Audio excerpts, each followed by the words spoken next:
can feel it down in my plums. When I hear a sound, a rap at the door, my young son Gabriel walks in. Welcome back to Let the Boys Watch, an entertainment podcast brought to you by Going Great Productions. I'm one of your hosts. My name is Robbie. And on this week's episode, it was Rivalry Week. And the winner of Rivalry Week was the 1985 comedy adventure, Back to the Future.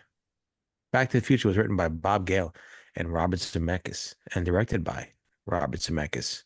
Back to the Future stars Michael J. Fox, Christopher Lloyd, Lea Thompson, Crispin Glover, and Tom Wilson. Alongside me, grand opening, grand closing. Goddamn you, Manhove. The Cuz. Welcome back to the Cuz. We missed you. Oh boy, well, love you guys too. What a pleasure to be back. How are you doing today? Oh, please. I was depressed, but now I'm not depressed because you're back in the flesh. And so the Mets, 1-1. 1-1. Let's go, boys. Let's go. In the flesh, baby. Interrupted again. And alongside me and the Cuz, our good friend and co-host, Ryan. Ryan, how we feeling? Good. I apologize. I interrupted you. No, please forget about it. Please forget about it. Billionth time. Some would say you're the best interrupter. Maybe the most prolific. I had to. That's the real reason I'm back on the podcast today. Is I had to be here for the 1 millionth interruption. That's right. Man. Yeah. So, like Robbie said, this is Let the Boys Watch. And typically we watch movies that one or all of us haven't seen. Sometimes, like this week, we just watch whatever we want because it's our show and we'll do what we want. Like Robbie said, it was Rivalry Week and a long-standing, years in the making rivalry between Back to the Future and Ferris Bueller's Day Off was the vote. By one vote, Back to the Future won. I'm sure Robbie is none too pleased about this. I'm sure he has some things to say. Maybe later. Yeah, I'm not happy. I'm not happy, but I mean, when am I? Anyway, it's a devastating week. It was a tough week. Yeah, I didn't want to watch this movie, but I had to grind through it because I know people are anticipating it. But yeah, my gripes can wait. You guys can throw your introductions around, and I'll get to the meat and potatoes of my bane of existence. All right, that's fair. That's fair. They call that a tease in the biz. I heard. No one's better. Yeah, no one's better. They call him Robbie the Tease. Oh my God, they call me the biggest dick tease.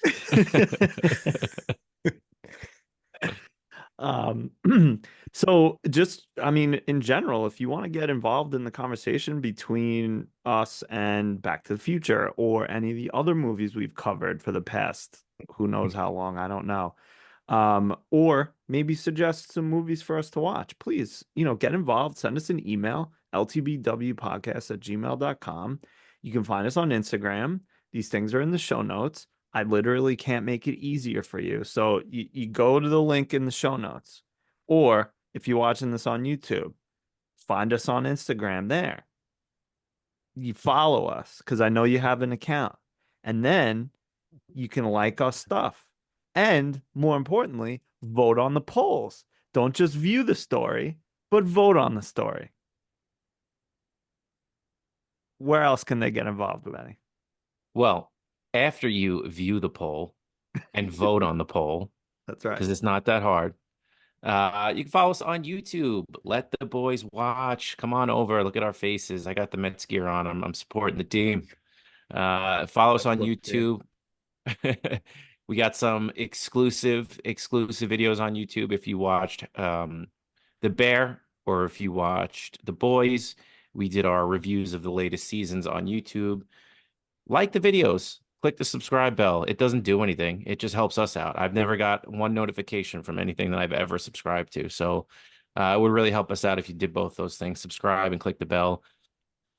I really honestly don't know what it does except probably help the algorithm. So do that. It would be a huge favor. Let the Boys Watch on YouTube. Yeah. So like we said earlier, this is rivalry week, and very quickly, we don't want to get too deep because I'm sure we have a lot to say about this film. Many years ago, maybe one of the first times Robbie and I hung out, I think, like for an extended period of time. Is that accurate, Robbie? I believe so, yes. Yeah. So we were out on town as young men like to do. Uh, and for whatever reason, I don't remember why, but you and I got in an argument which movie was better from the 80s, Ferris Bueller or Back to the Future. So we took it to the people in the streets of the village. And that night, Ferris Bueller did win. So Robbie's got a one win in his column there. This week, Back to the Future versus Ferris Bueller, I don't know, 20% of the viewers that voted said Back to the Future. So it's 1-1. I don't know how we're going to decide this. Maybe never. I don't know. I'm happy to be tied with you, Robbie. Thank But you. that's the quick backstory on why this is rivalry week. Anything to add to that? Yeah, some people, I'm not going to name names, voted based off of pictures on different teams instead of people that are, starring in said movies who are fans of the actual team that somebody roots for. I don't know. He's wearing a sweatshirt and a hat with the team name. Um, that was devastating. Uh, yeah, 50, I don't know, 60 maybe people viewed the story, and only 23, I think, voted. We got to be better. We got to be better as a country. You don't want people just to vote illegally on these things. You want to truly, look at the polls, go to the polls, and vote on the polls. Um, and nobody's voting. The same people every single week. Thank you so much. We appreciate it. People who don't even know vote. We really appreciate it. There's people I know, that I know, friends with, that I golf with, that just view the polls. Don't click on the polls. Don't do anything. I don't understand the logic. Maybe we're just, thumbs are heavy, knees weak, mom spaghetti. I don't know what it is, but I'm tired of it. I'm getting real tired of it. And I'm gonna go out on a limb here. And we do have a Supreme Court where they meet if anything's tied. But I think I'm going to put my foot down, be a little dictator, and I'm kicking Kenny out. Kenny doesn't vote anymore. He's gone. We're done with him. Well, I'm done with him personally. So I'm done with that. We need a new Supreme Court justice. Uh, Whatever. I'm done with it. His vote could have swayed it. A lot of people's vote could have swayed it to the better movie, which is Ferris Bueller. Far and away the better movie. Forget about it. Not even close. So yeah, that's my little rant. I'm still upset. I'm still pissed off that I had to watch Back to the Future. I had to spend $4 on it when I could have probably, got a pack of Bazooka Joes and enjoyed myself and watched more YouTube shorts. But here I am, dipping in my pocket for, Michael J. Fox and his incest story.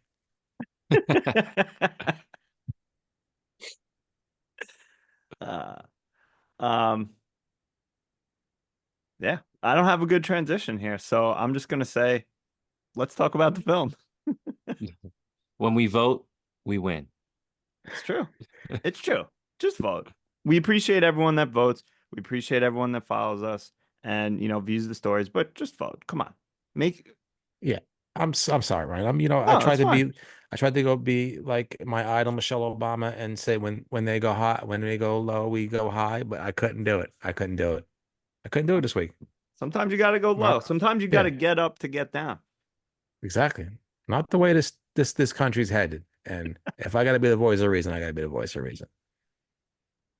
Gotta do what you gotta do. Um, so yeah, so Back to the Future, clearly not one of Robbie's favorites, but I think possibly one of Benny and mine's favorites, but we'll see.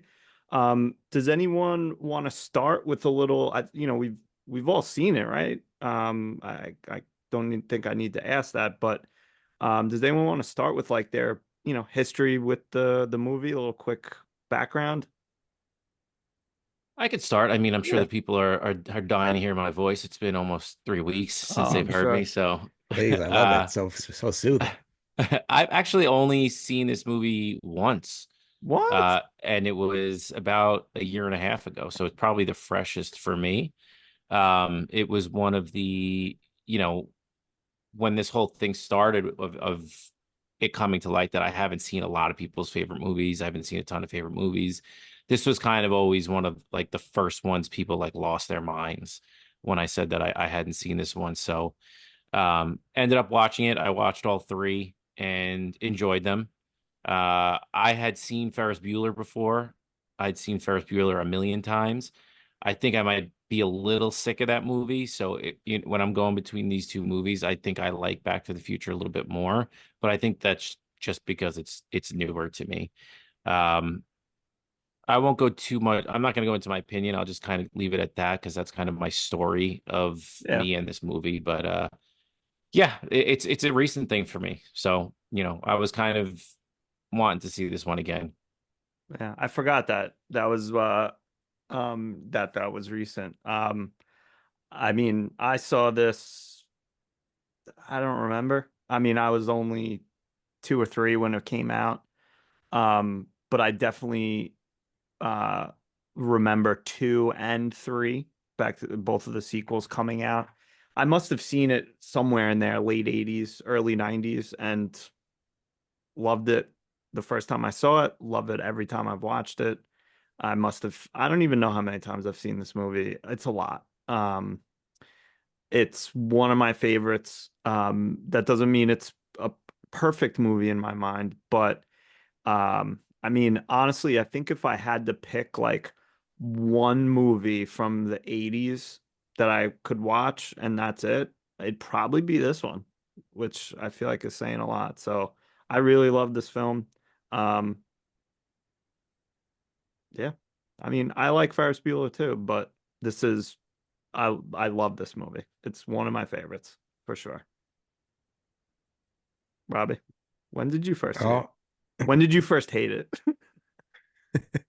well, no, I never watched it growing up. I watched it one time in my life, and that was,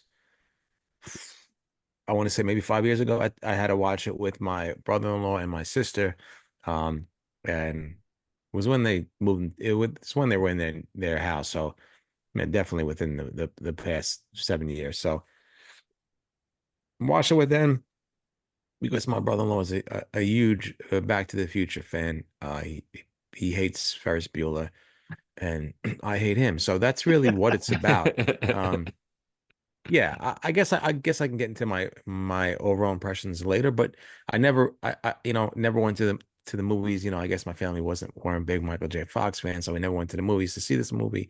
Never was something that I watched growing up. Never was something that I really intended to watch growing up. I was a huge Ferris Bueller fan, still a huge Ferris Bueller fan. Like you, Ryan, I could say that Ferris Bueller is probably the movie from the 80s that's my favorite and I can watch forever and ever. There's just something about that movie. I thought Matthew Broderick was so cool. Now he's just a wacko. But I just love the message of that movie. I just loved what the movie was about. I don't know. Yeah, it's definitely one of my favorites, and I don't know why I didn't latch on to Back to the Future. Maybe because I'm not a big Michael J. Fox fan. I'm not too sure.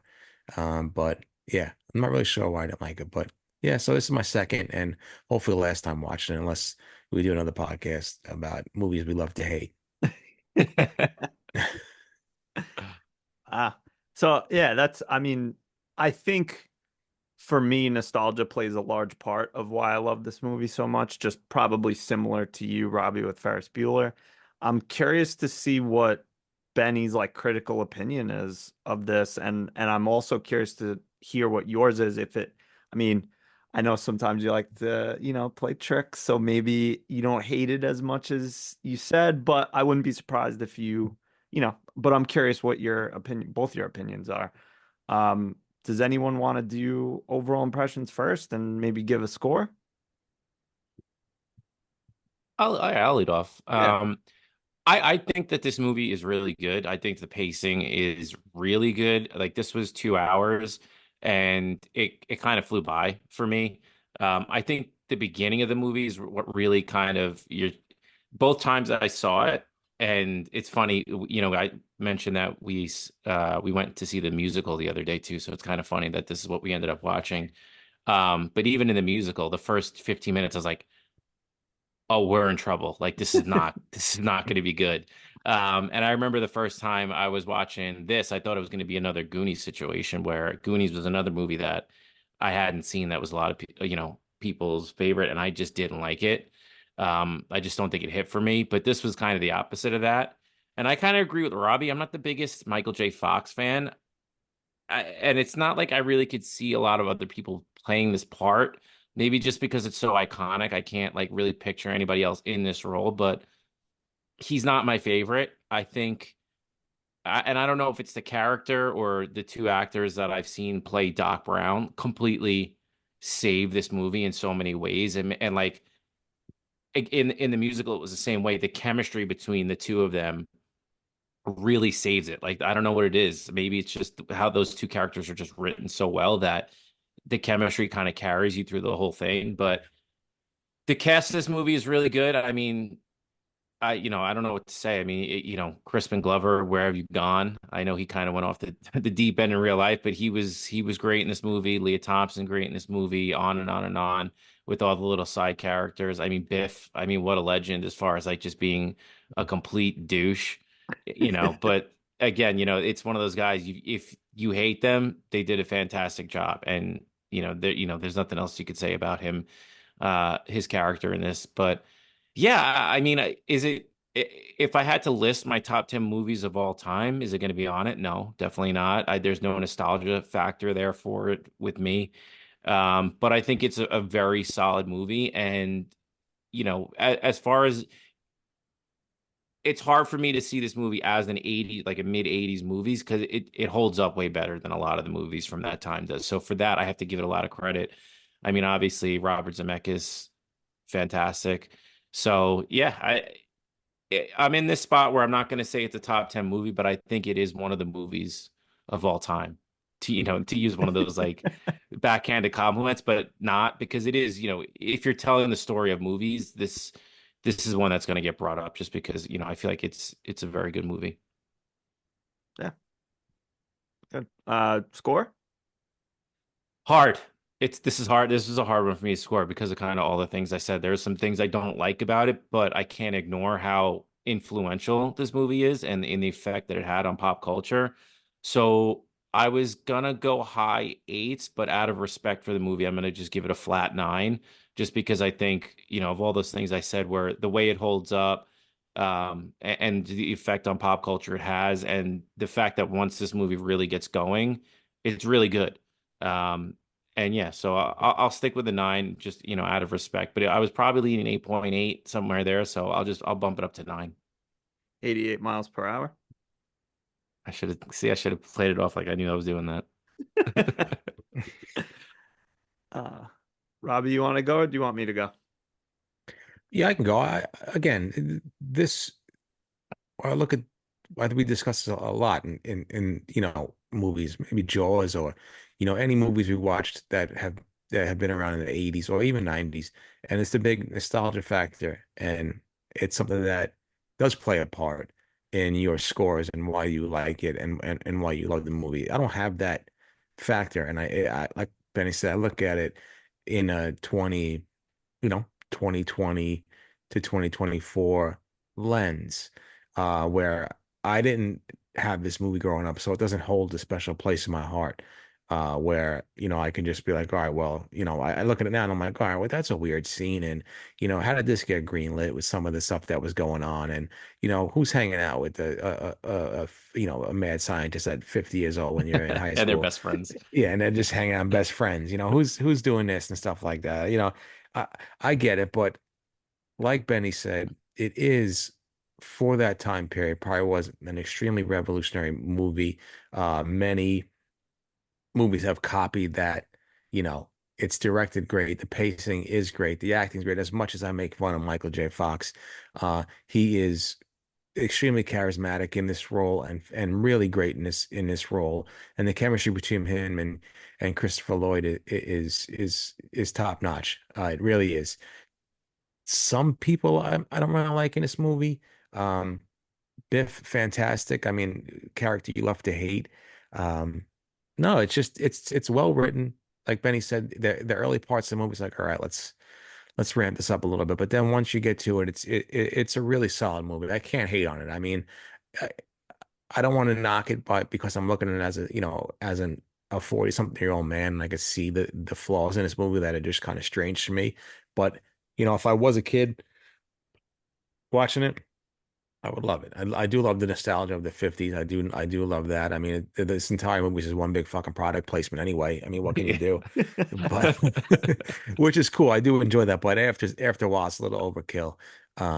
But yeah, I can't poo-poo on this movie. I really can't. I would love to give it a 1.8 gigawatts, but I can't do that. I can't be the villain here. There's too many villains in this world at the moment. So I'll go with 8.2 for this movie. Nice. Um, yeah, and I mean, like you said, Robbie and Benny brought it up a little bit too. Like,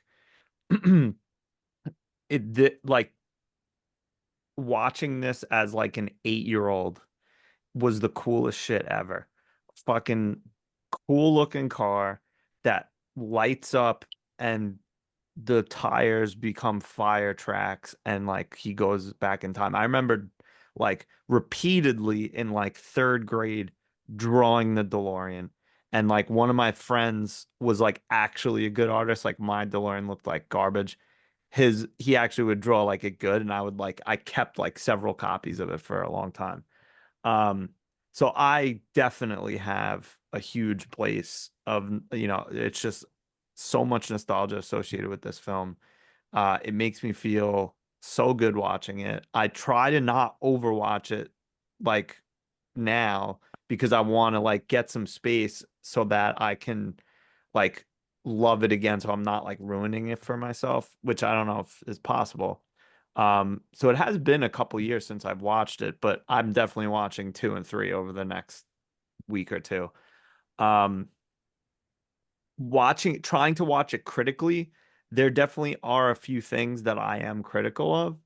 Um, but and I kind of struggle with this when a movie's so beloved that people start nitpicking at it. It's like, they don't hate nobodies. That old saying where it's like, you're not going to nitpick some piece of shit movie. Like people nitpick this because they want to just dive deep into it. And it's about time travel, which is an extremely plot hole magnetic type of plot where it's like you can poke holes in this very easily if you really want to. I think maybe there might have been a few things they could do to like make it better, but again, it's time travel, it's theoretical, it's not something that's known. So sometimes you could just explain it away with, yeah, I don't know, it's sci-fi, like whatever. Um, but I love this film. I know, you guys are saying not huge fans of Michael J. Fox. I'm a huge fan of Michael J. Fox. Mainly because of this movie. I do see how he could be maybe a little annoying because he like yells a lot and it's like you can just talk, like that's okay. Um, but I also saw some behind the scenes footage of Eric Stoltz in this role, which they famously recast after a few weeks, and it's like thank goodness they put Michael J. Fox in here because, like, I'm not saying that nobody could play Marty McFly, but it definitely wasn't Eric Stoltz. He's a good actor in his own right, but not right for this part. So, Stoltz. Yeah, I love this movie. I grappled with this score for a bit, and I think I'm not gonna give it a perfect 10, even though if it's just based on love, it's a like Robbie would say 47 out of 10 or some high number over 10. I'm gonna give it a 9.9 out of 10 and Wow. Ooh. just give myself a little smidge of wiggle room to be a little critical of it because it's not perfect. And yeah, I've given 10s to some other movies and maybe they're not perfect either. Um, but I think this can be you can pick at this a little bit, and I think that's appropriate. But again, one of my favorites, maybe on my own personal Mount Rushmore. I've never actually sat down and thought of what should be on that, but it's up there. I really like this movie a lot. I think we kind of talked about when we did Terminator about how, there were potentially a lot of plot holes in that stuff. And I just don't think those things were scrutinized as much. Maybe they were. I mean, who's to say? We weren't alive back then. Like, but I mean, now if you did that kind of stuff, like people would go nuts. I mean, people were trying to find all these different plot holes with Interstellar, and like, and they put so much effort into trying to make that as realistic as possible to where this was like, we're telling a story. Like, who cares? Right. That's the Like, thing. It's a yeah, movie. Like, yeah, it's not going to be yeah. perfect. I don't think there is a perfect movie. There's always going to be things that, whether even 90% of people are like, this is a perfect movie, there's still going to be people that are going to be critical of it. And maybe it's appropriate, maybe it's not, but it's a PG sci-fi adventure movie. Like, okay, it's not perfect. It was almost a time traveling refrigerator, So Yeah. it's a sci-fi movie, whatever. Yeah. Um, Do you think Michael J. Cox would have been the better played it better? I, The famous porn star Michael J. Cox. I mean, obviously he can play any role. Oh, forget about it. Guy's multi-talented. What a perfect name. Oh, the best porn name of all time. Without a doubt. Definitely. Without a doubt. Um, so yeah, I don't know. Is there anything that you guys want to say like off the top before we get into our segments? I had a question about the sequels, but I want to ask it at the end. Okay. Have you seen the sequels? You have. Okay. Mhm. Robbie, have you seen the sequels? Come on now. I don't know. No. Maybe Brian made you watch all of them. Now, Brian tried to make me watch the Lord of the Rings trilogy. I was hung myself. I'm a chandelier. The hell out of here. They can watch one. They don't, they can twist, but they don't twist all the way. I don't bend. Oh, All right. I bend, but I don't break. That's right. If that makes sense. It does. It does. Thank you. Well, maybe my question at the end will make you at least interested in the second one. Yeah. Yeah, we'll I talk do about know, him at the end. I do know that he almost died in three, Michael J. Fox. IRL? Yeah, Like he almost got into an accident? Oh, I didn't know that. yeah. Yeah, I didn't And know that. I think there was a hanging scene, right? In three. And he was like truly like almost like legit hanging. Like choking. Yeah. Wow. I didn't know Wouldn't that. have been good. No. Look it up. True story. Uh, Speaking of Eric Stoltz, I'm sorry, real quick. yeah, please. Shout out Pulp Fiction 30th anniversary. Of course. Yeah, I gave it a 10. you did. That's wild. 30 years for this. Next year it'll be 40 years for this. Right? Jeez. Yeah. Insanity. Crazy. I hope Nike does like a not I don't want the Air Max from 2. The full like nonsense. Those are disgusting looking. I mean, they're cool, but I would never wear them. But I hope they do like maybe like Air Maxes in that colorway or something next year. That'd be nice. I know they've done it before, but I don't want to pay $500 for sneakers. The CEO of the last company I worked at had a pair of the The real self-lacing ones? ones. Yeah. They're so Those are gross fucking looking. awesome. Did he ever wear them or she? No, he just had them Just in his in a office. case. Yeah. With the actual like case that I it came think with. I think he had them in glass so you could like see them. But yeah, I only saw them like a couple times. Those things are going for so much. Crazy. Yeah, I don't know if this is accurate, but I looked before and it was like over 30 grand for that's crazy. Yeah. Whatever. Um, Rich people, huh? Uh, you guys want to do favorite scenes or least favorite scenes or characters first? Ooh, I don't know what we have more to talk about in those scenes or characters. I feel Honestly, like, I feel like there's go ahead. not a lot of both, Yeah, kind of. I'm with you on that. Let's do characters first. All right. Let's start with favorite characters. And would anyone like to go first?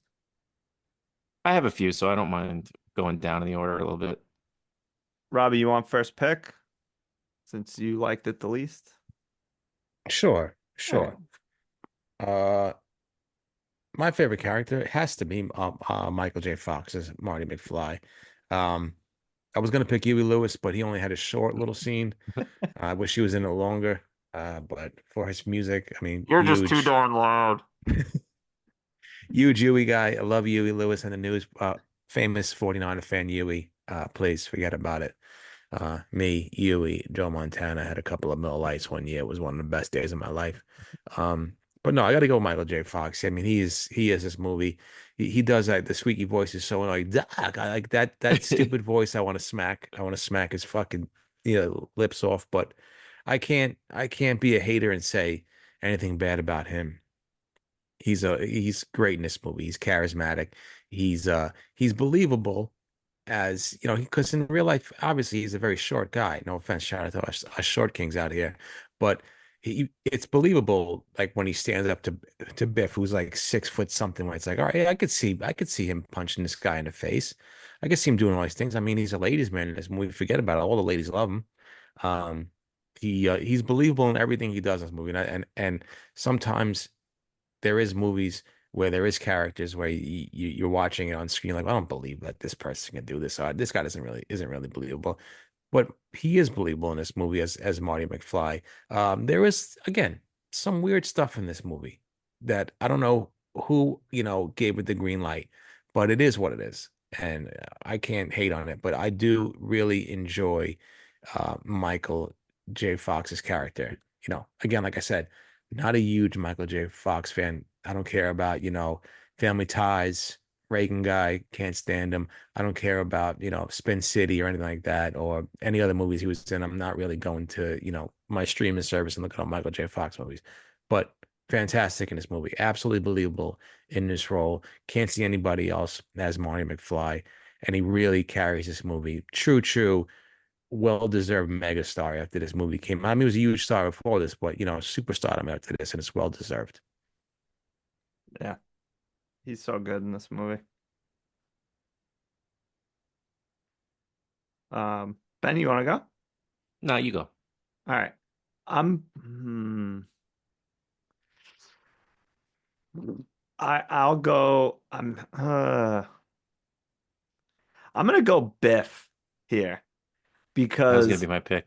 yeah, I just listen, like Robbie said, Marty is fantastic, amazing. He carries this movie. He's the star. Michael J. Fox is fantastic as him. Biff is such a good antagonist. Um, just I feel like he's maybe one of the best. He's so hateable. He's such a douche. There's like no redeeming quality about him, but at the same time, and I mean, I think, it's more a little bit, I don't want to get too much into the sequels, but like you get a little more backstory with him. Um, he's just overall so good. And even and we'll probably talk about this a little more, but in the Lone Pine timeline, the Biff is such a beaten down man and is so pathetic and it's so funny. And I never really noticed until like maybe recently watching it because like as a kid you just maybe don't notice it. But he's just like the stuff when he comes in and he's like, Mr. McFly, your book's here. Moves the candles gently and is hey Marty.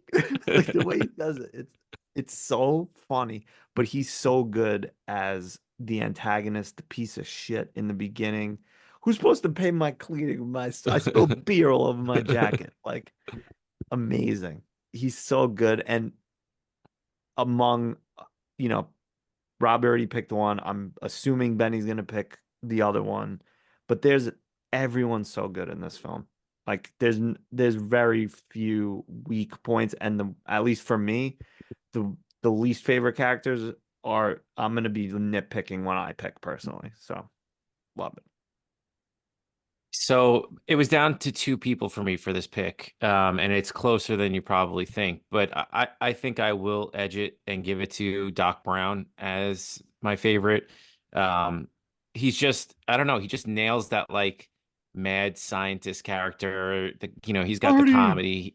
Yeah, he's just like I said, that chemistry with him and Marty makes this movie for me. And like I said, dude, I don't want to talk too much about the musical, and I'm not necessarily saying like you have to go see it, but the guy that plays Doc Brown in the musical, I think I might like actually more than Christopher Lloyd. Like he Wow. was just so funny, and obviously it's like still set in the same time, but it's more modern humor and stuff like that. So he gets a little bit of a bump there. But no, I mean Christopher Lloyd, this is a character can really see like nobody else playing. He just fits it so perfectly. And Perfect. but the only thing I was thinking about Christopher Lloyd is why has he been the same age for 50 Forever. years? He looks the same then as he does now. He looks the same then as he did on Taxi. Like just always looked the same exact age. But no, he's fantastic in this movie. Um, and not to go too far off track, but Ryan, do you think, because my initial pick for this was going to be Biff, and I was wondering, did I let the sequels influence that? Do you think you let the sequels influence that at all with your pick? I honestly not really. I also haven't like watched the sequels that recently. Um, and I actually think I don't want to get too much into it, but I think in like he's the best version of himself in this one as the antagonist.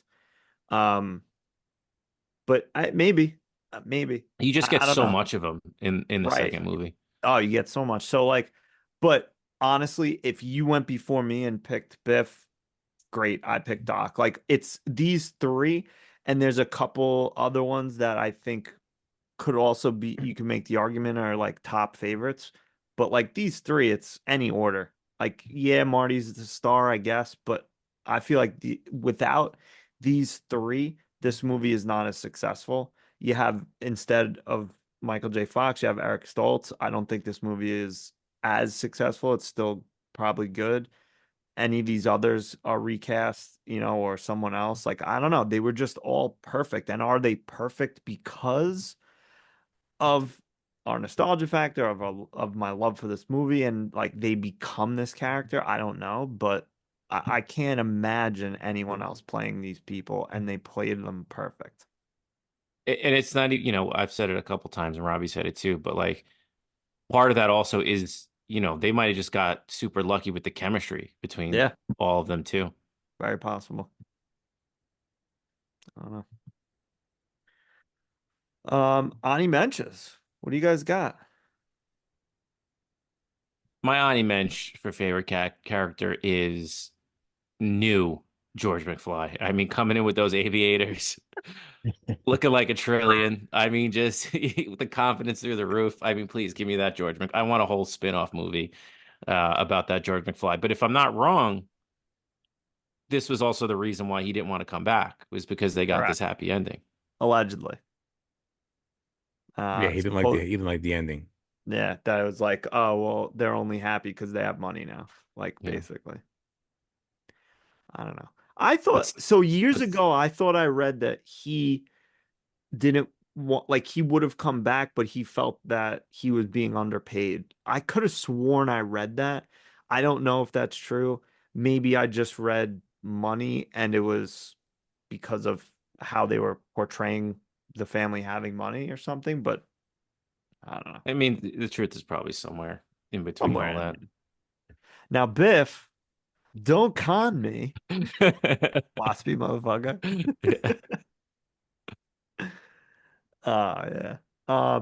Robbie, you have any Ani mentions? Yeah, give me my man. I don't know who plays him. Maybe I could look it up. But give me young Goldie in the diner scene. I mean, please forget about it. Talking Love some it. sense into George's pussy ass. I mean, get a fucking grip.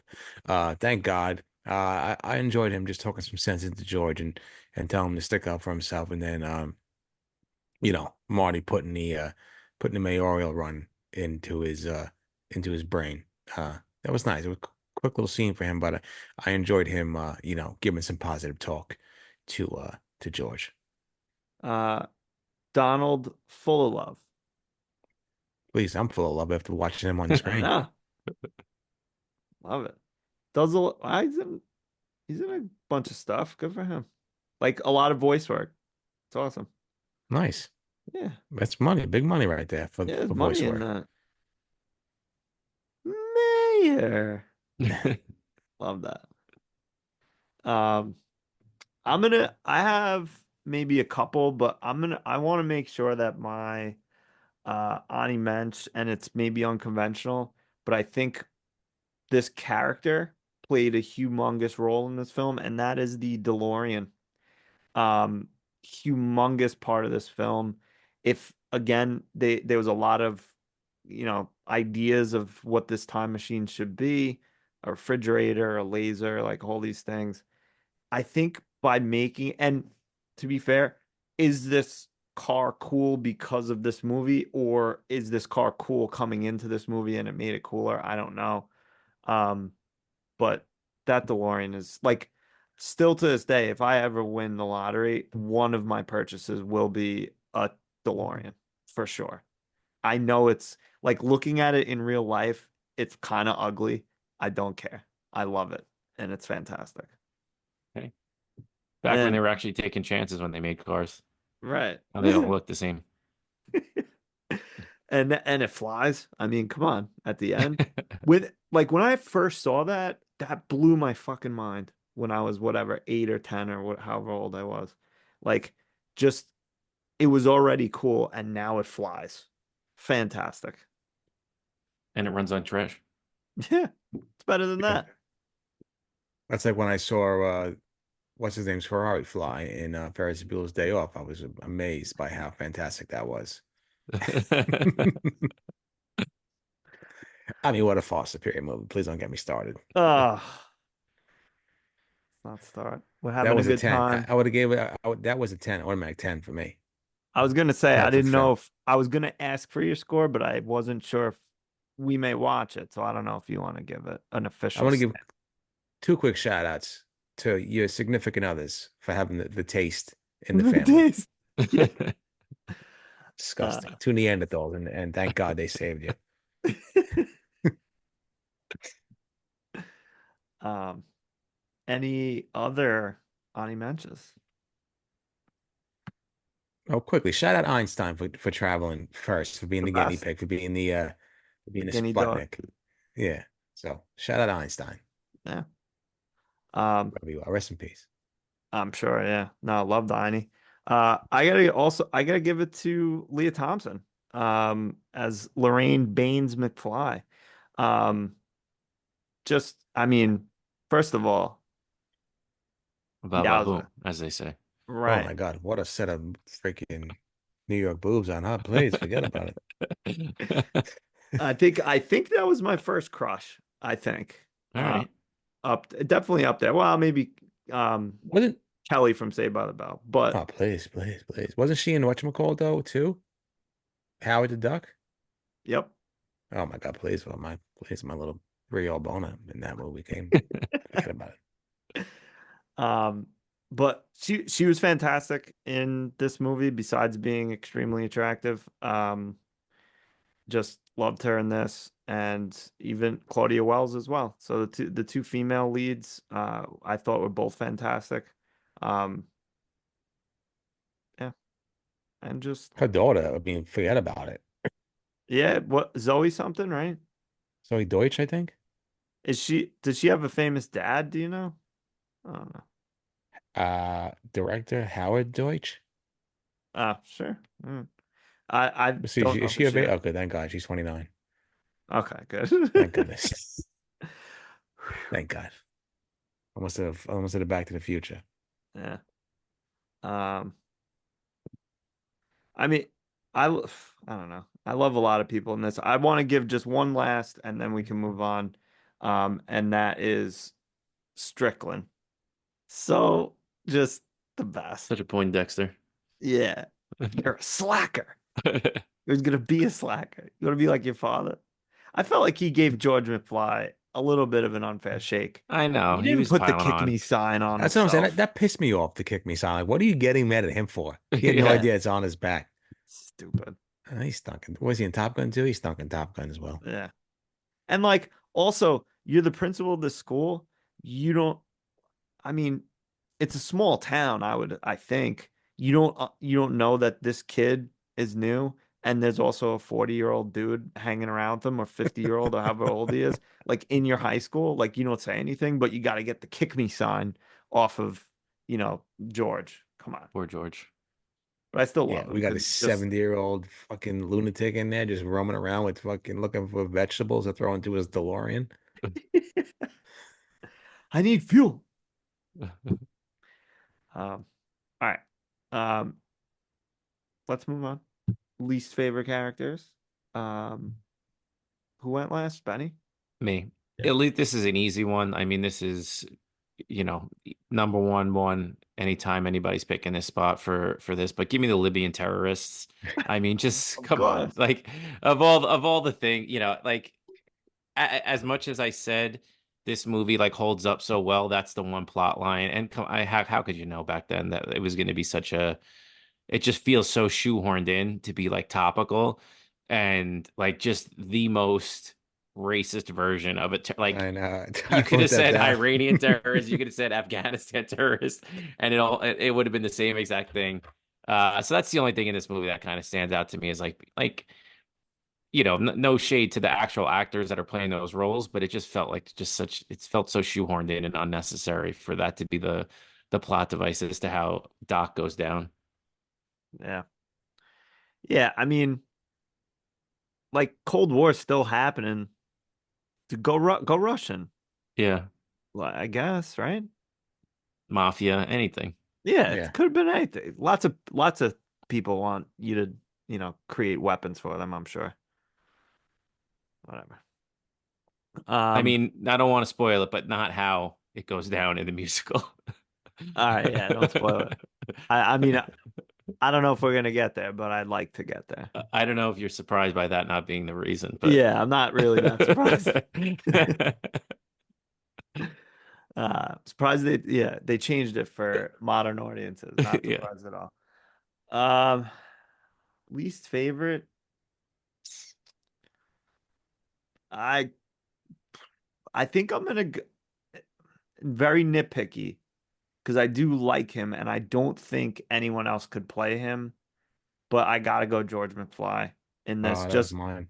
I'm sorry, but and you can piggyback if you want because there's not a lot of choices here, but there's just a number of times when it's like the way he was saying things, I was just like, where's the like who's watching this and is saying like, yes, you should whisper these lines or like I don't know. I just he was very good in a number of scenes, and I love his story. I love that he got confidence and punched Biff in the face, and fantastic. I kind of think the whole future, the change timeline, the Lone Pine timeline is kind of bullshit, but he just kind of annoyed me in a number of scenes, and the the Twin Pines timeline, so the first iteration of 85. He was so annoying.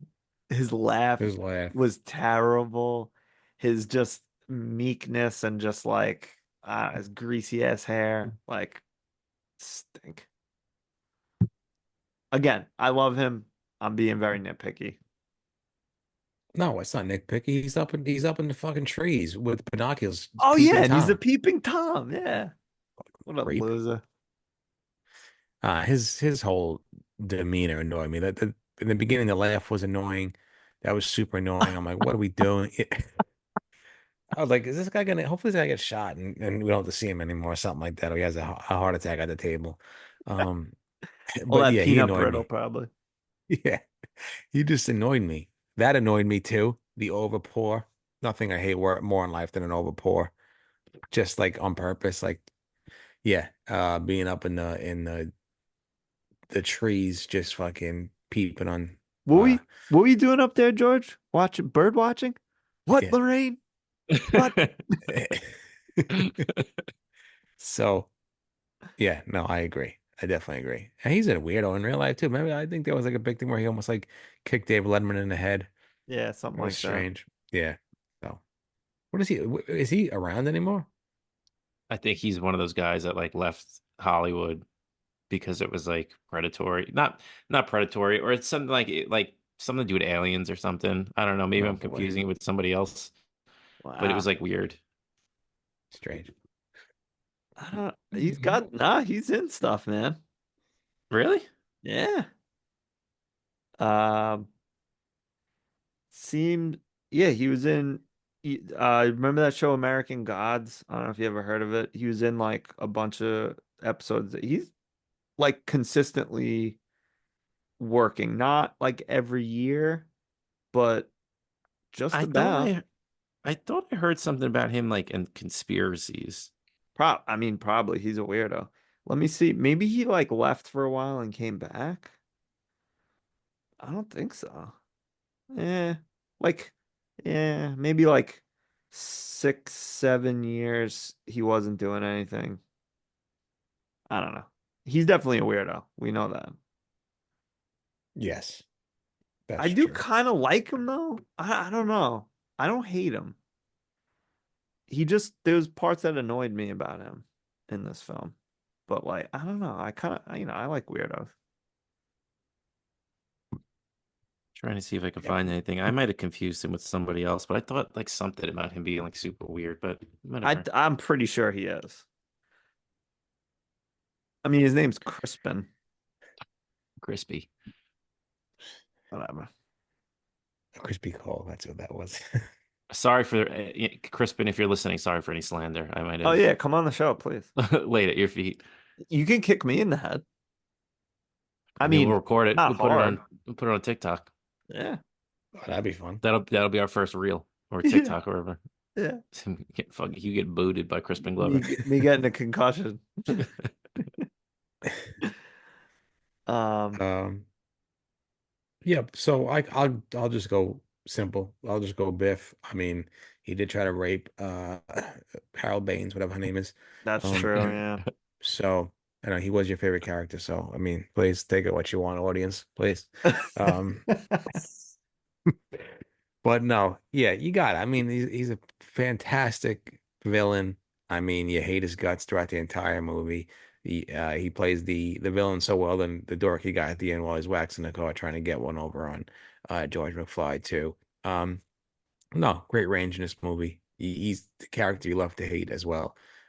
Yeah, and he's trying to rape somebody. So yeah, I mean, come on, that's a terrible thing to do, Biff. And yeah, and he was basically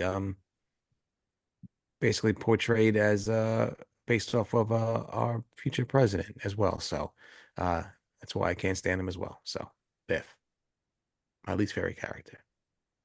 Our future? Well, Back to the Future, future, past, Future of that. future of President. that period. Ronald Reagan? The actor? Who's his vice president? Jerry Lee Lewis? Jerry Lewis. I suppose Jane Wyman is the Secretary of State. Maybe future Supposedly, president. while Reagan was actually watching that, it was a bit uncomfortable that they mentioned Jane Wyman with Miss Throat, The throat god, Nancy Reagan in the room. The throat goat. Yeah, so funny. the Queen of Uh, Falaise. alleged. Please, she was slurping him down back in the day. That's what they said back in old Hollywood. What they say. Any Ani mentions for least favorite character?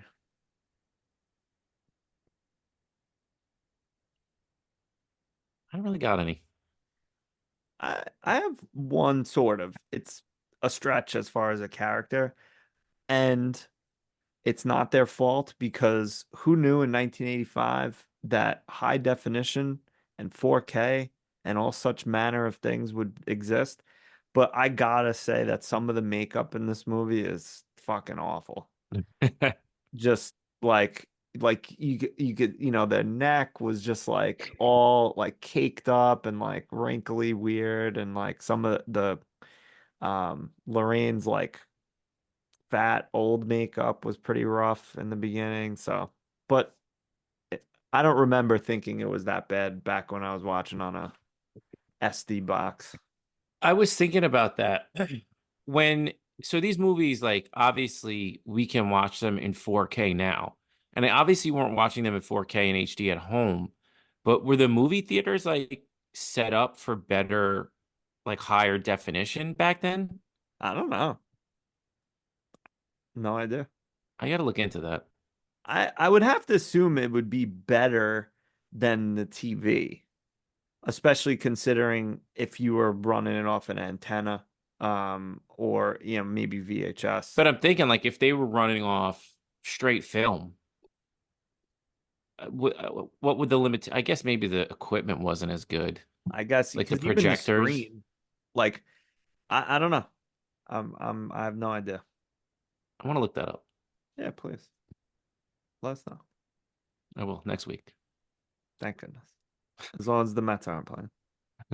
No, we got Tuesday off. Oh, all right, cool. All right. Then let's move on. Let's do least favorite scenes first, and then we'll do favorite scenes. Does anyone want to start least favorite scene? I'll I go. could start. So, okay, you want to go? Yeah, quick. It's just a quick one for me. It's the prelude to the rape scene with the kissing of his mom. Super awkward again. I just think that's gross. Maybe as a young buck, I wouldn't have caught on to that. But yeah, less incest, less rape. You don't see those things in Ferris Bueller's Day Off. You just see a lot of daddy issues and a guy cutting school. So that's why it's the superior movie. So less rape, less incest. That's my least favorite scene at the underneath the cherry tree dance, whatever the fuck they called that dance. The fish Fish under the sea dance. Chicken with sea dance? Mine is Johnny Be Good. I mean, just it Please. feels so out of place. And can we get a better voice? Do we need like It's so stupid. like why did I don't know. The voice just did not match at all. I'm gonna leave it at that. It was not a good matchup. And I didn't need a Van Halen guitar solo and like, oh, you guys are not ready for that. Like, just the corniest way to end it. I don't know. To me, it doesn't fit. Well, you didn't like a 5'5" white guy introducing blues and rock and roll and stealing Yeah. and stealing Chuck Berry's fantastic Johnny Be Yeah. Good. Yeah, Yeah. Yeah. They needed to get that in there. Yeah, By of the way, course. Chuck wasn't Berry him. didn't invent this. Yeah, it's Michael It J. was Michael J. Fox in the past. Yeah. Chuck Berry. And we'll leave his take somewhere else. Your cousin Marvin Berry. It's funny, they almost cut that scene out, because Zemeckis thought that it was like a waste of a scene, like it didn't move the plot forward. But apparently test audiences said it was one of their favorite scenes, so they left it in. Well, let me tell you, some people in the 80s stunk then. Absolutely. And me and Robert Zemeckis have the same answer to another question that we have coming up later. Fair. Exactly. When in doubt, don't trust white people in the audience. Wow, I didn't know. I guess I never thought of it that way, but yeah, all right, fair. Um, my least favorite scene, I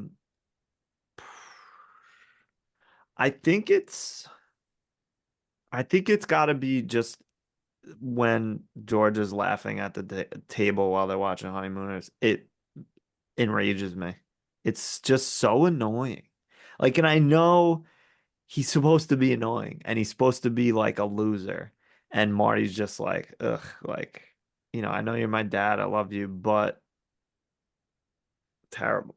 Um, and like it's dingy. Like I don't think that they're like destitute or like anything like that. Like they're clearly, better off in the Lone Pines timeline, but um it's just like dingy, like it's like he's lending his car to Biff. He's still getting pushed around. He stinks. He's just that laugh makes me crazy. I hate it. So I'm gonna go with that one just for that. Fair The enough. laugh is annoying. Oh, terrible. Um, any honorary mentions for least favorite scene, I do have an Ani mensch, and please? it's I thought it was well intentioned. I don't think we needed Doc coming back to set up the sequel at the end of the movie. You I bite don't your think it's tongue, sir. what's that? I Said you know, I bite know. your I tongue. don't I don't think it's bad. I I just know, don't I know. It think we wasn't needed it. necessary. Yeah, and like it just I don't know. It just felt a little off to me, and I would never mention it as my outright pick of this is my least favorite scene. Um, but I don't know. It just there's something about it that like I was like, I didn't need this. That's fair. It would have been great maybe as an after credit scene, Fair. but to fully end the movie on that, I didn't love. Yeah. You know that they weren't like greenlit for a sequel when they filmed that, right? I wanted not that I didn't know that. I'm actually surprised you're saying that because this is like one of the first movies, not one of the first movies I've seen, but like as like thinking back on like time wise, the first movie I ever really saw come right out and say like, "Hey, there's a second movie coming out soon." Right. Yeah, they originally supposedly they originally filmed it like as like a joke, like it's not over, but it made so much money that they were like, please make two more. Yeah, please. Um, I don't know how else. I mean, it's tough to say now because that's how it ends, but I don't know how else you end it.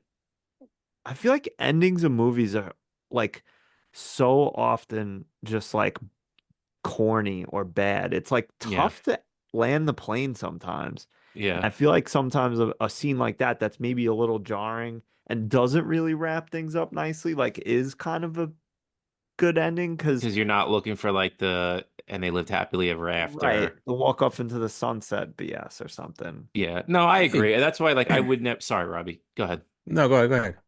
I said I would never ding it for that because I fully get that. Like, there never just feels like a good way to just like end on something. But Yeah. go ahead, Rob.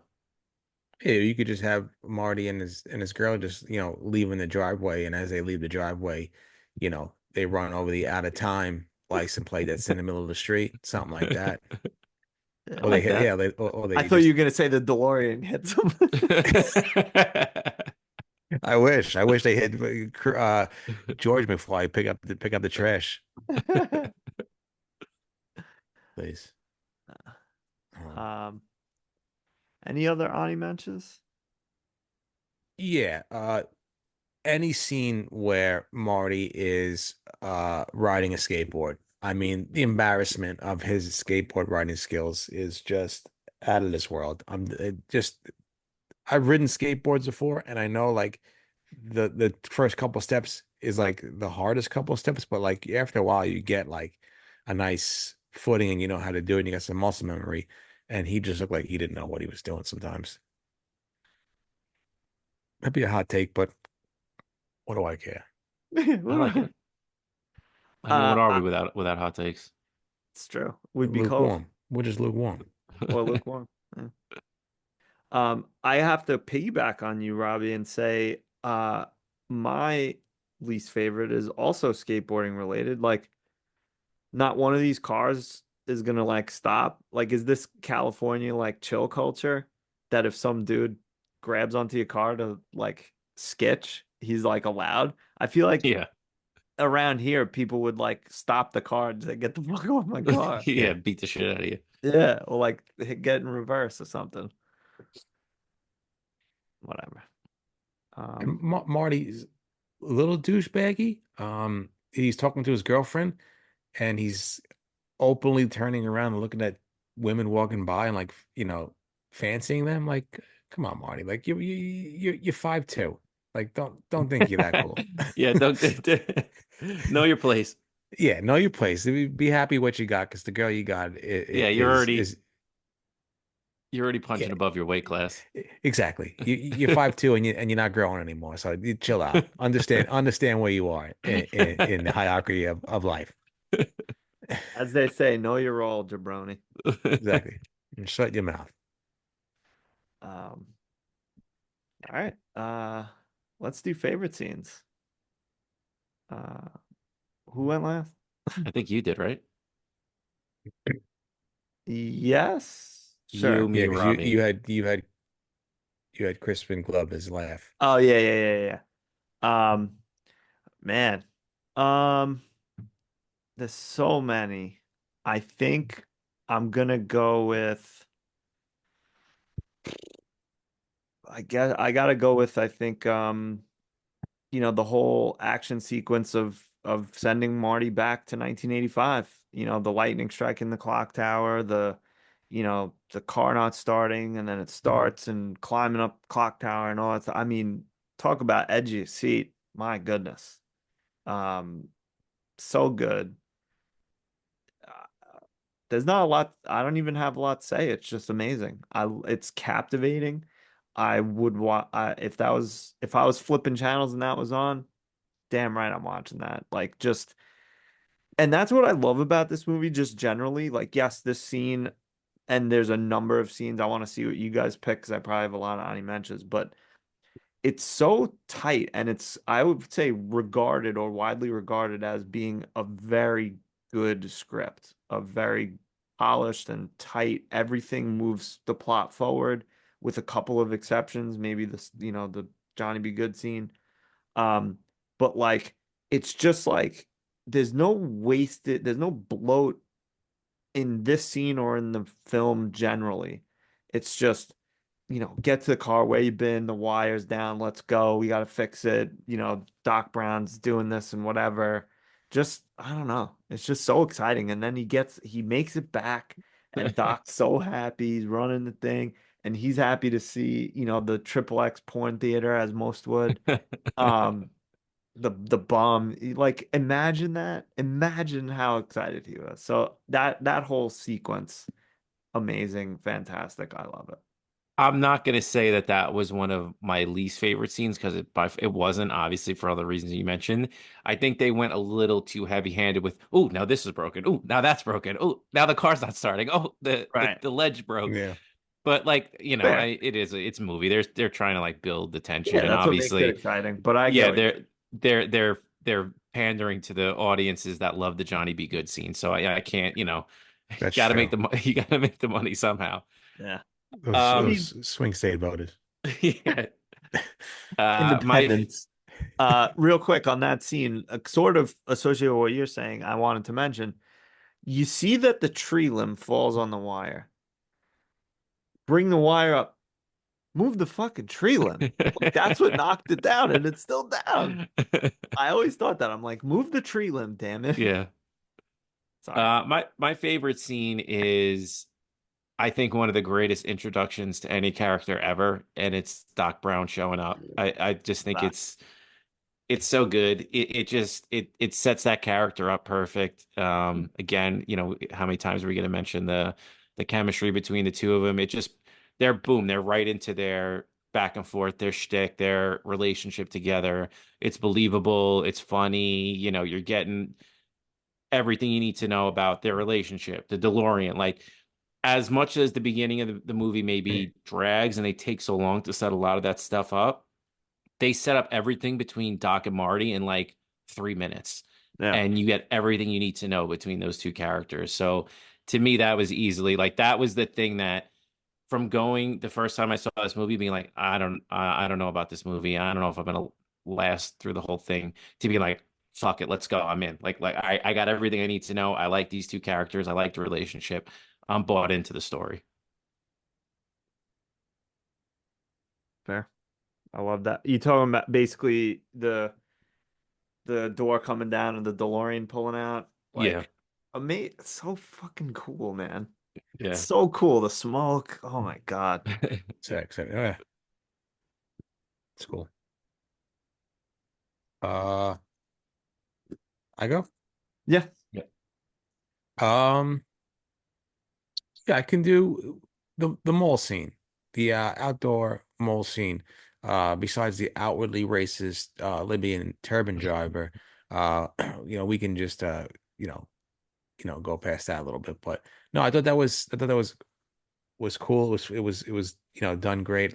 A lot of little tension, but I really enjoyed that scene between Marty, Doc, Einstein, sending Einstein into the future of the past.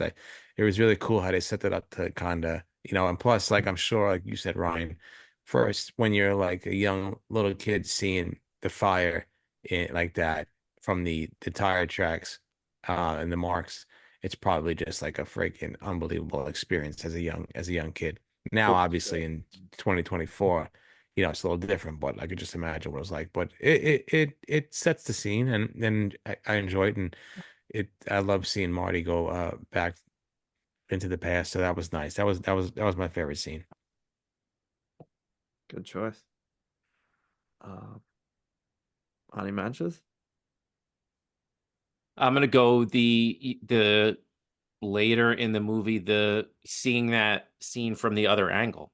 That reminds Yeah, me that was cool. of Harry Potter with the time turner, and they're watching themselves, from the future or the past or whatever you want to call it. But I love that kind of like the opposite angle, and then obviously getting the reveal of Doc being alive still, and he read the note and everything like that. So just a cool scene. I hate that fucking time turner. Why? It's such a stupid plot device, and then they never Eh, use it again. It's so dumb. I know, but come on, what can you Whatever. do? No, I know what you're saying. I love that when you you see a scene and then you watch it from another angle, and that's what maybe we'll talk about that a little bit later. I don't know how deep we're gonna get, but like that's why some parts of two are so cool as well. Yeah.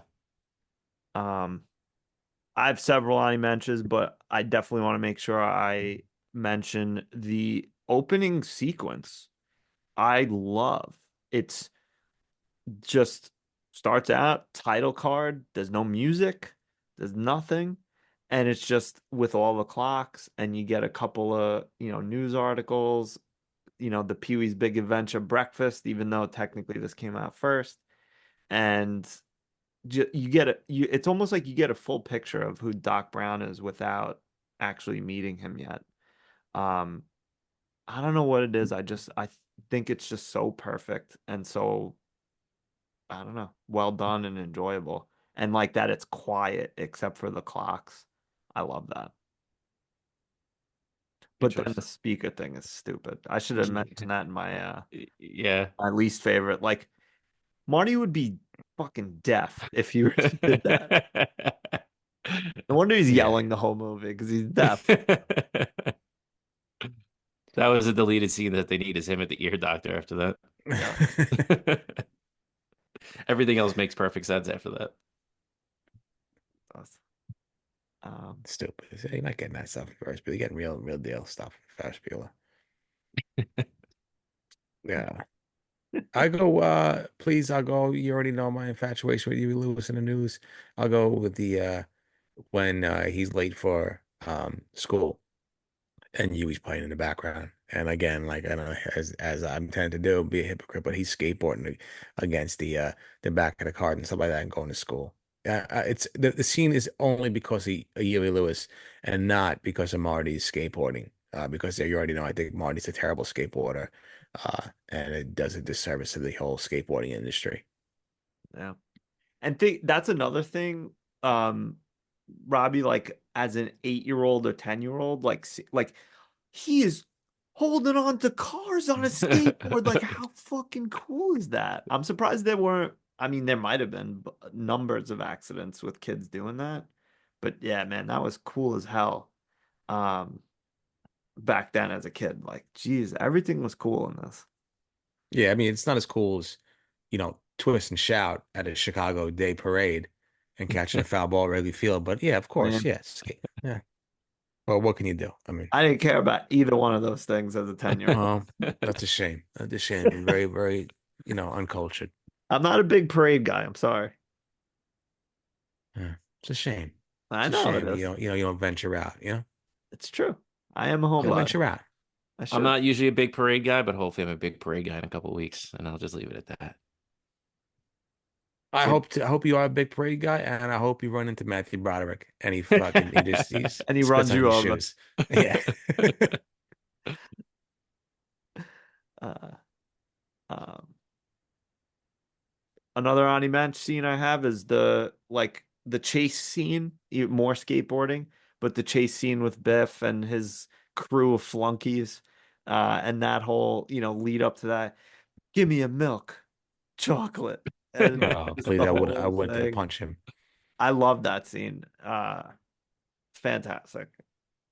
And then And that then, sets up the running gag of the next oh yeah. couple movies. And to be fair, yeah, I know the whole like mom liking the son thing is fucking weird, but you mean to tell me that if you weren't in that crowd and you saw Michael J. Fox punch Biff, run out of there, skateboard, which no one's ever seen before, whether he did it good or not, he's still skateboarding around the town square, holding on to cars. Biff crashes into a manure thing and he skates off. Every single pair of panties in that crowd is wet.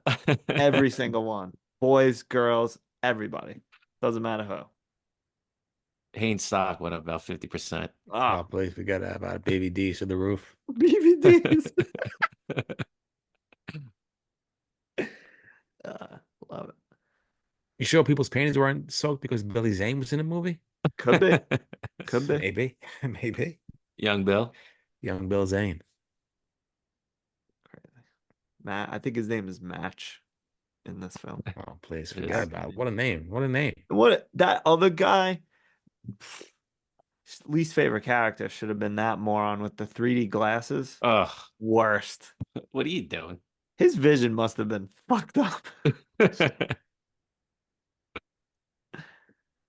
Uh, Stupid. Peck of wood. Um, any other? Yeah, quick when Marty realizes he's in the past and he goes into the town square and he sees all the 1950s regalia. I do enjoy that. I do love a nice 1950s. It reminds me when I go into my Uncle Ben's living room and I'm transported into the past. All the regalia. Mr. Sandman. Doo, doo, doo, doo, doo. Give me a dream. The 50s, Whoa, man. whoa, What a whoa. time to be alive. Bring us back to the 50s. Some people would like that. Stand Uh, back. Stand back. that Stand back. reminds me, it's not really a scene, but there's nowhere else to say it. I just want to big shout out to Alan Silvestri for the music. This music in this film is fucking awesome. I love it. Iconic. Iconic. Love it. And I kind of, like I said before with the beginning, there's no music until several minutes into the film. I think that was awesome. Great choice. Ba, ba, ba. You know what they say? Sometimes it's not about the notes you play; it's about the notes you don't play. I could hear those at home for free.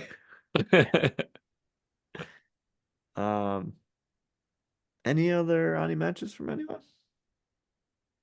I'll leave it at that. Yeah. I'm sure I have more, but yeah, I'll leave it at that too to keep it. I'm sure we have some other things to discuss. So, do we have to wait, do we do least favorite scene already?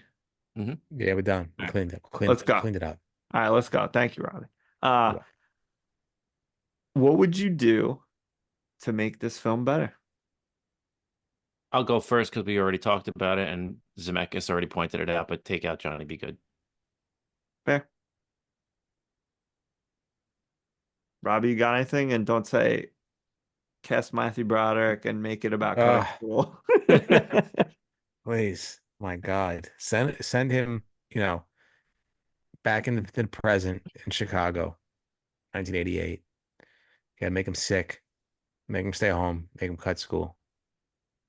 Emo Cameron, but no. Okay.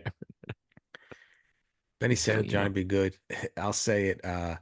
Again, less incest with the mom. I mean, what can you do? I understand the plot line. I get it. She doesn't know it's his son. I get it. I get it. But I know it's his son. And That's enough. it's not nice. That's enough. So, well, other than that, an innovative movie for the time, right? Yeah, hasn't been seen before. I mean, please, it shot this movie into a different stratosphere. So, not much you can change. I enjoyed everything, the pacing, the directing, the writing, the performances. Everything was great, except for like some scenes that didn't need to be in there. I didn't need Michael J. Fox, ripping on the guitar as a 5'2" leprechaun.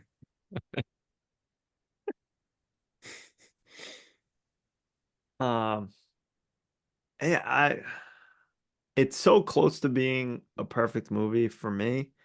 Again, I might be clouded by my nostalgia, but I feel like I wish there was a way to make some of the like time travel plot holes like a little better.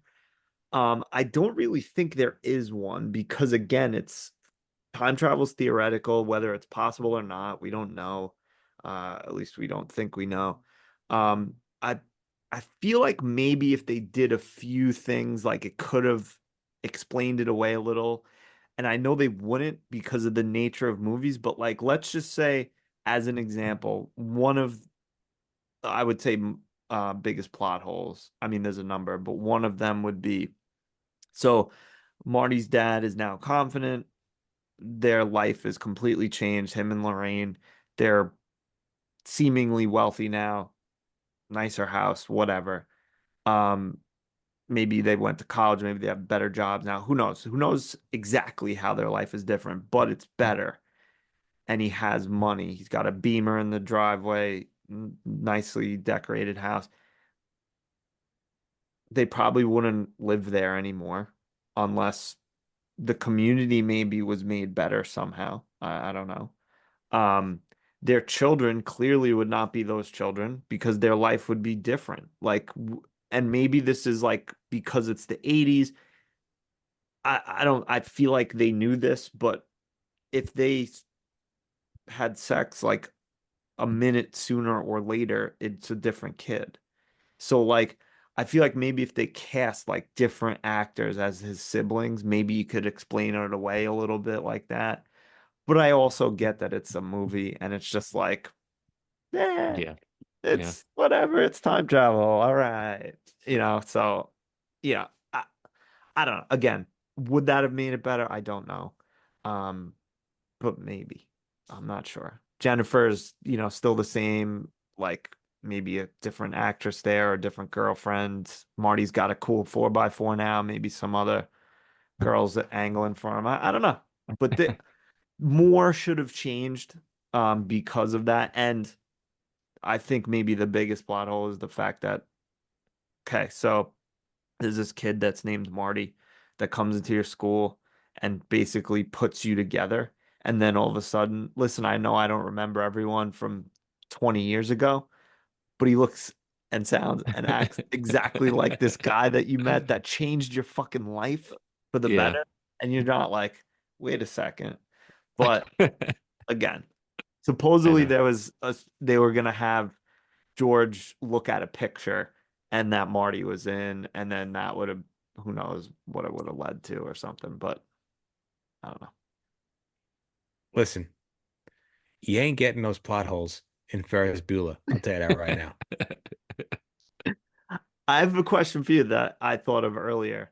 So let's say Michael J. Fox is now the title character in Ferris Bueller's Day Off, and Matthew Broderick is now Marty McFly.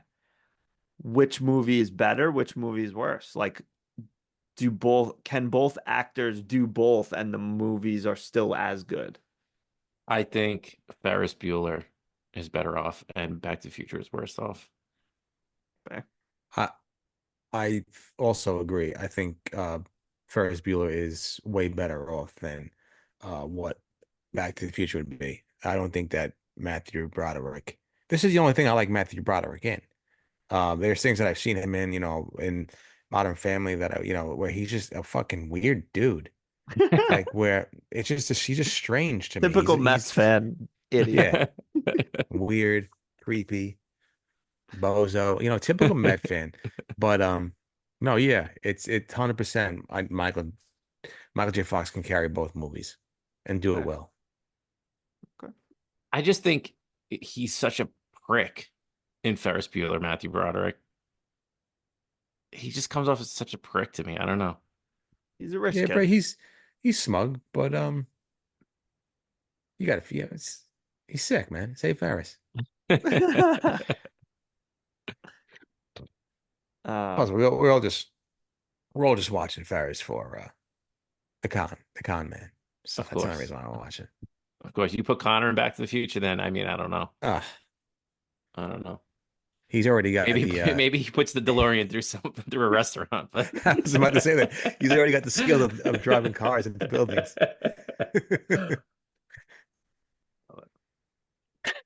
um, well, I do have another way to make this film better, and that's what we do every week with every movie, and that's cast Matt Damon, working a little overtime, investigating whoever the fuck I want, you cocksucker. So every week we cast Matt Damon in a role that exists or one that we make up for unknown reasons. So would anyone like to start us off? I've been starting a lot, so if anybody Yeah. else wants to start, go ahead. Quick for me. Give me a young, lean, mean, Casanova-ish, not so Casanova-ish machine. Give me Matt Damon as George McFly. Ooh. I'll get Crispin Glover out of there. Let him do some super kicks, some roundhouse kicks to somebody else. I think Matt Damon has the skills to play the wimpy character and also a character with confidence, believable. I don't think I would get annoyed by Matthew. I was going to say Matt Damon's laugh in this movie. I just think he would have brought some levity, some fantasticness to this role. Please, I mean, yeah, Crispin Glover. I mean, some scenes in this movie where his hair is just flowing lusciously. I understand, I get it. He looks like a little heartthrob in this movie, but nobody's topped Matt Damon as George McFly. I mean, it would have made this movie. I gave it an 8.2. I would have gave it a 56.6. That's just the way it would have been because Matt Damon's the best, and we need him as George McFly, and he would have been more believable than Crispin Glover. So, please, Matt Damon. That's George McFly. Fair. Um, Ben?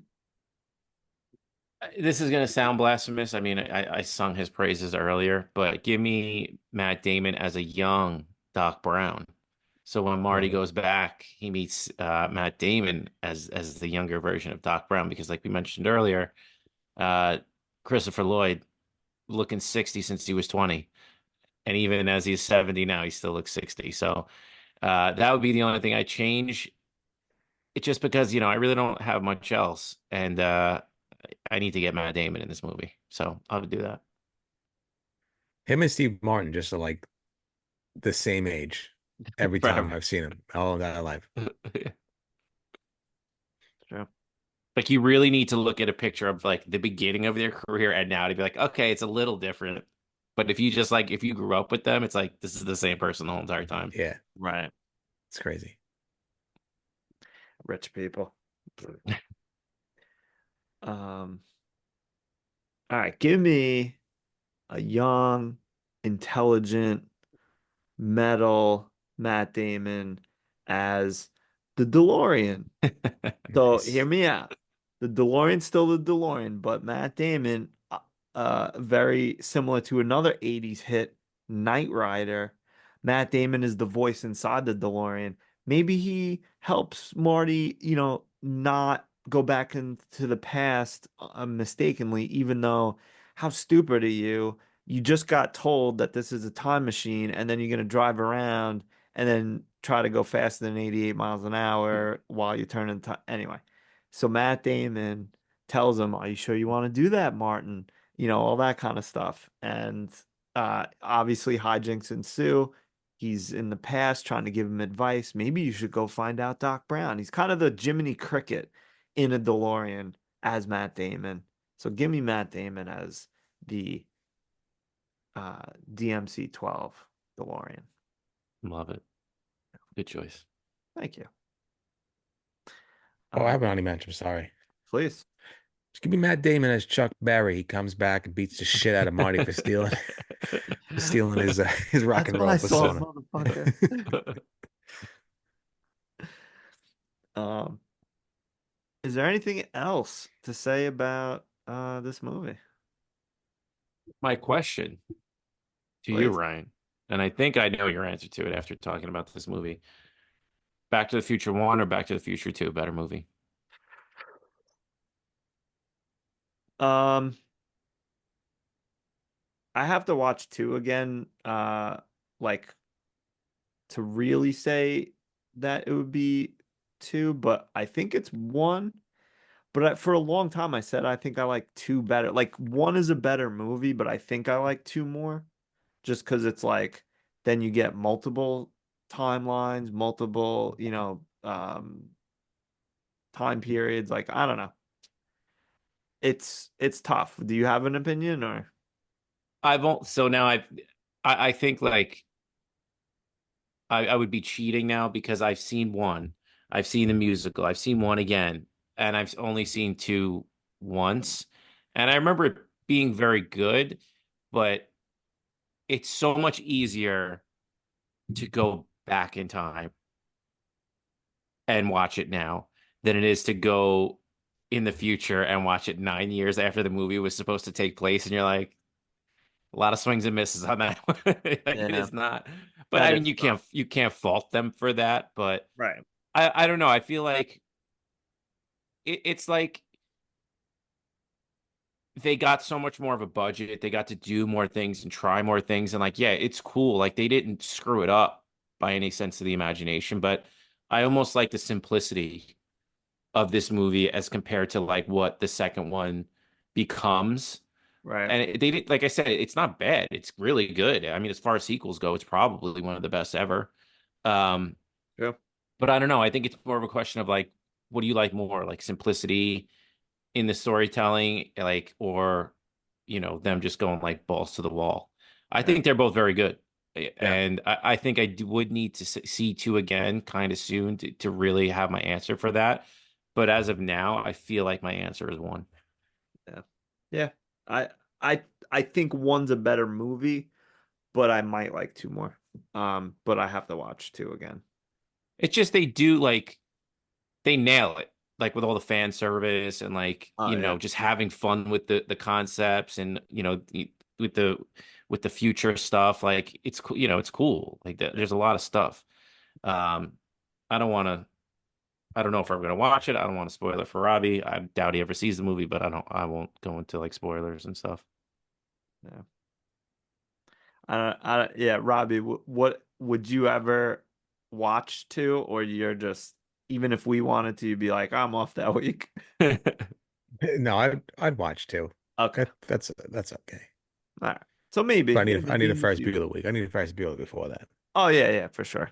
Um, real quick, Benny, you mentioned 2. What did you think of 3? Because I think it was historically shit on, but it's better than people give it credit for. Yeah, I mean, as far like it's super like we've seen so many iterations of sequels and trilogies where it's just like it's worse and worse and like it's just all about the money.